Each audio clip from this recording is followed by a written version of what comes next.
विलोक्य देवः कृपया परिप्लुतः उत्थाप्य तच्छीर्ष्ण्यदधात्कराम्बुजम् आलाहि वित्रस्तधियां कृताभयम्।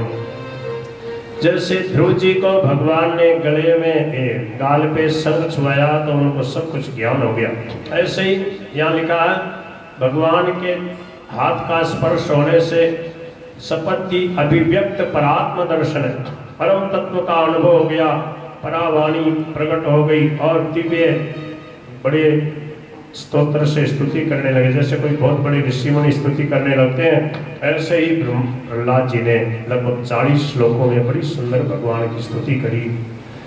कहने लगे, हे प्रभो ब्रह्मादय सुरगणा मुनयोत सिद्धा सत्वैकता नमतयो भजसां प्रवाहै नारादितुं पुरगुणैरघुनापि विप्रु किं तोष्टुमर्हति समे हरिरुग्र जाते। हे प्रभु, बड़े बड़े देवता ऋषि मुनि आपकी बड़ी स्तुति करके हार गए, आपको जो है आपकी महिमा का पूरा वर्णन कोई नहीं कर पाया। मैं तो असुर कुल में पैदा हुआ हूँ, पर मुझे ये मालूम है आप गुणों से नहीं रिझते, आप तो भक्ति से रिझते हैं। भक्त्यात दोष भगवान गजयूत पाए, भक्ति से तो आप उस हाथी के ऊपर प्रसन्न हो गए, उसने कौन सी विद्या अध्ययन किया था। बहुत अच्छे अच्छे गुण हो पर आपकी भक्ति नहीं हो तो आप नहीं रिझते हो। हे प्रभु, मैं आपके इन विकराल दाढ़ों से नखों से नहीं डरता हूँ, नहीं डरता, मैं तो संसार की इस माया से डर रहा हूँ। आपसे विमुख होकर के मैं संसार में फेंक दिया गया हूँ, इसलिए कृपा करो अब मैं आपके प्यारे भक्तों का सत्संग प्राप्त करूं और सदा आपका सानिध्य मुझे मिलता रहे। बड़ी सुंदर भगवान की स्तुति करी। भगवान ने कहा कि तू जो चाहता सो मांग ले। प्रहलाद भद्र भद्रम ते प्रीतो हम ते सुरोत्तम वरम प्रणीष्व, कुछ तो मांगो। प्रभु ने कहा, तो प्रहलाद जी ने कहा कि हे नाथ, जो आपकी भक्ति करके आपसे कुछ भी मांगता है वो भक्त नहीं है, वो तो बढ़िया है, व्यापारी है। मैंने कोई आशा से कोई इच्छा से आपकी भक्ति नहीं करी है, मैं तो आपको चाहता हूँ, आपका प्रेम चाहता हूँ। प्रभु ने कहा कुछ मांग लो। तो कहा कि अगर आप देना ही चाहते हो तो कामाणाम विद्य संरोहम, मेरे कोई इच्छा ही न हो, संपूर्ण कामनाएं नष्ट हो जाए, अगर कोई छिपी हुई कामना वो भी नष्ट हो जाए। ऐसा कहते ही छिपी हुई एक अभिलाषा जागृत हो गई। प्रहलाद जी ने कहा, प्रभु मेरे पिताजी का पतन न हो जाए, इन्होंने जीवन भर आपका जो है अपमान किया, आपसे द्रोह किया, इसलिए उनका कल्याण हो जाए। हाँ, देखो भक्तों का हृदय कितना निर्मल होता है।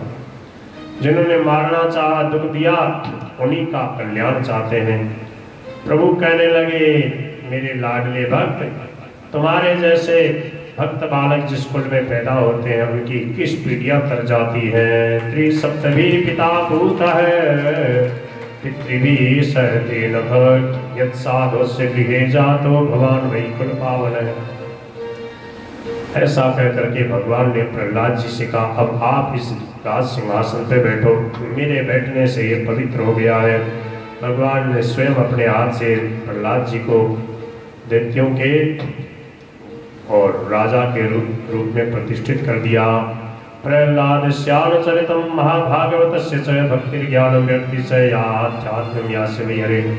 जो प्रेम से इस भागवत रत्न प्रहलाद जी के चरित्र को पढ़ता सुनता समझता है, उसको भगवान की भक्ति प्राप्त होती है।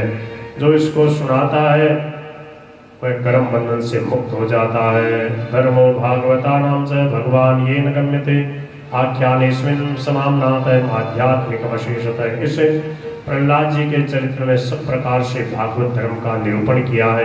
कीर्तेत श्रद्धया श्रुत्वा, जो प्रेम से इसका कीर्तन करता है, जो श्रद्धापूर्वक सुनता है, वो दोनों कर्म बंधन से मुक्त होकर प्रभु को प्राप्त कर लेते हैं।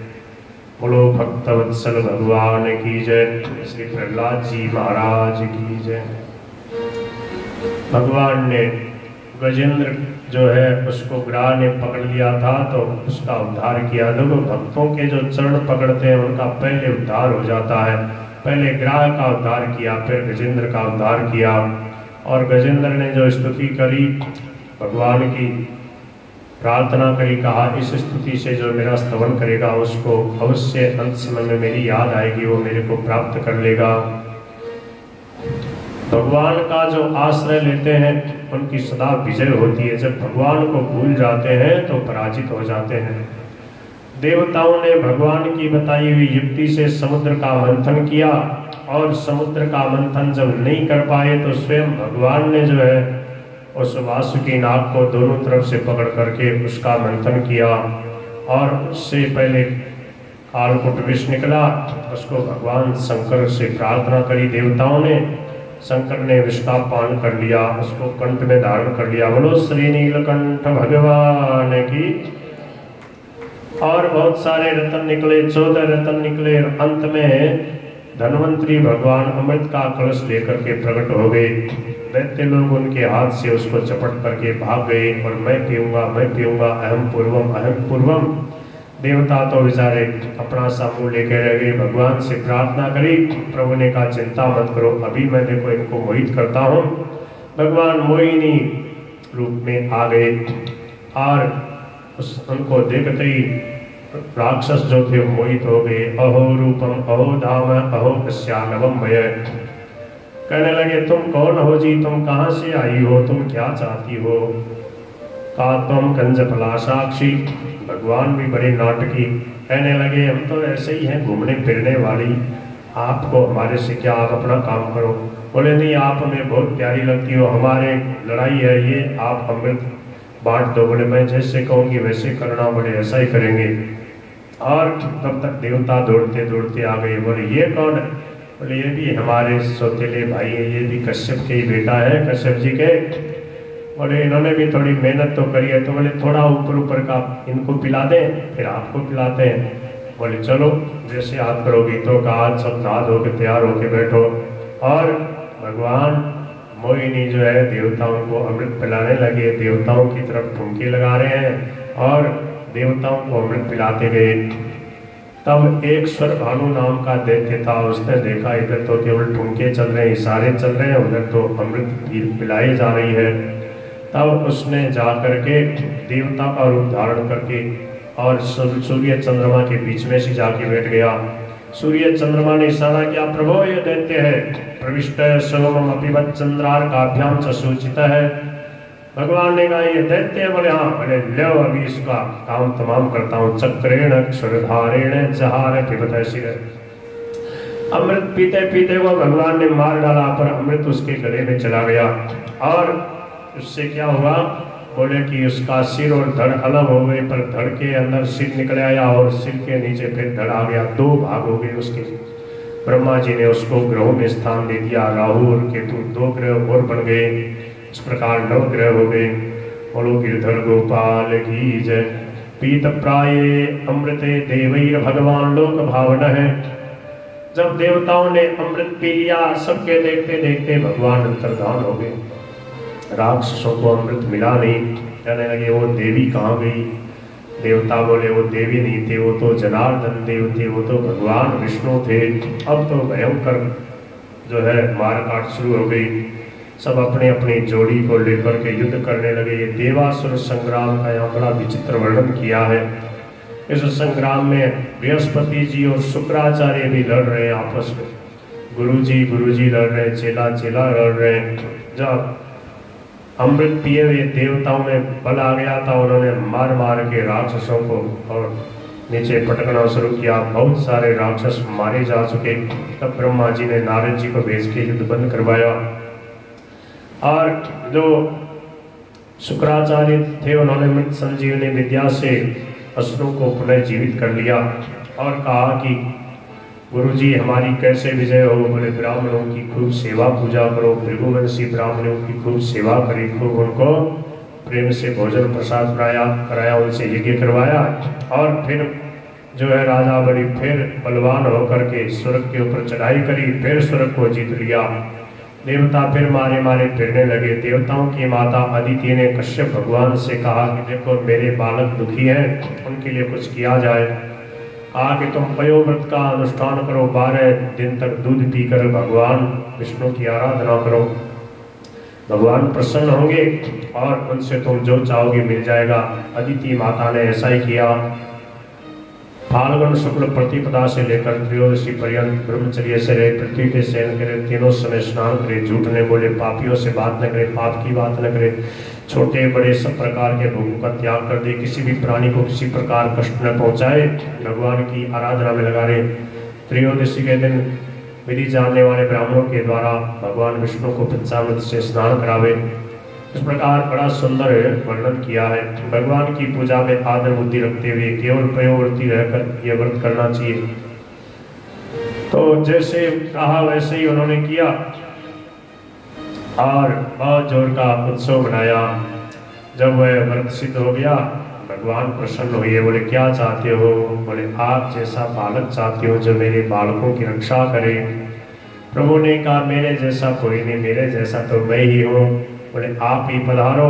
तो भगवान ने कहा ठीक है। और भगवान शुभ अवसर पे भाद्रपद शुक्ला द्वादशी के दिन अभिजित मुहूर्त में अदिति के यहाँ भगवान प्रकट हो गए। बोलो श्री वामन भगवान की। और जब उनका यज्ञोपवीत संस्कार हुआ, बहुत सुंदर उनका यज्ञोपवीत संस्कार हुआ, अदिति माता ने भगवान को देख करके और बड़े आनंद से उनके सब संस्कार कराए। और जब यज्ञोपवीत संस्कार होने लगा, सब ने उनको अलग अलग चीजें भेंट करी। पृथ्वी ने कृष्ण मृगचरम, वन के स्वामी चंद्रमा ने दंड, माता अदिति ने कोपिन कटिवस्त्र, आकाश के अभिमानी देवता ने भगवान को छत्र दिया, ब्रह्मा जी ने कमंडलू, सप्तर्षियों ने कुशासन, सरस्वती ने रुद्राक्ष की माला दी। इस प्रकार वामन भगवान का अपने संस्कार हुआ। तब यक्षराज कुबेर ने उनको भिक्षा का पात्र दिया और जगत जननी भगवती उमा ने उनको भिक्षा प्रदान करी। भिक्षाम भगवती साक्षात उमा, उमा दात अंबिका सती। सबसे सब चीजें लेकर के भगवान ने कहा भाई मेरे को थोड़ी और भिक्षा चाहिए। बोले कि कहाँ मिले? अब चलो राजा बलि यज्ञ कर रहे हैं, उनके यहाँ चलते हैं। और भिक्षा मांगने के बहाने से भगवान राजा बलि के यहाँ पर पधारे। जैसे ही छोटे से बटुक ब्रह्मचारी वामन भगवान को अपने यज्ञ में आया हुआ देख करके राजा बलि बड़ी प्रसन्न हो गए और सोचने लगे आज मेरा यज्ञ सफल हो गया, ऐसे तेजस्वी महापुरुष पधारे हैं। राजा बलि उठ करके आए, स्वागत सत्कार किया और कहने लगे स्वागतम ते नमस्तुभ्यं ब्रह्मन् किं करवामते ब्रह्मर्षिणाम तप साक्षात मन्ये त्वार्य वपुर्धरम। आज मुझे ऐसा लगता ब्रह्मर्षियों का तप ही साक्षात आपके रूप में आ गया है। आज मेरे पितर तृप्त हो गए, आज मेरा कुल पवित्र हो गया, आज मेरा यज्ञ सफल हो गया, जो आप जैसे संत मेरे यहाँ पधारे। अद्य न पितरस्तृप्ता अद्य न पावितम कुलम अद्य सृष्ट कृपुरेयम यद भवान आगतो गृहम। बताओ मैं आपकी क्या सेवा करूं? आपकी जो इच्छा हो सो बता दो। बताओ यद यद वटो वांछसि तत्प्रतीच्छ मे त्वामर्थिनं विप्रसुतानुतर्कये। मेरे मन में आता पहले तो आपका एक सुंदर सी ब्राह्मण की कन्या से विवाह करवा दो, फिर आपको बहुत सारी पृथ्वी, बहुत सारा सोना, बहुत सुंदर आपको घर बनवा दो और फिर बढ़िया बढ़िया आपको भोजन करवा दो। बताओ आपकी क्या सेवा करूं? आपको हाथी चाहिए, घोड़ा चाहिए, रथ चाहिए? बोले मुझे कुछ नहीं चाहिए, हम तो संतोषी ब्राह्मण हैं, कुछ तो कहो। बोले पदानी त्रीणि दैतेन्द्र संवितानी पदाम। मेरे पैर से 3 पृथ्वी भूमि, बस हमें इतना चाहिए, इतने से ही हम संतोष कर लेंगे। नान्यते काम ये राजन, कामनाओं का तो कोई अंत नहीं है, इसलिए बस इतना दे दो। बलि जी ने कहा वो बातें तो अभी तुम बहुत बड़ी बड़ी बना रहे थे और वो तो तुम बालक ही।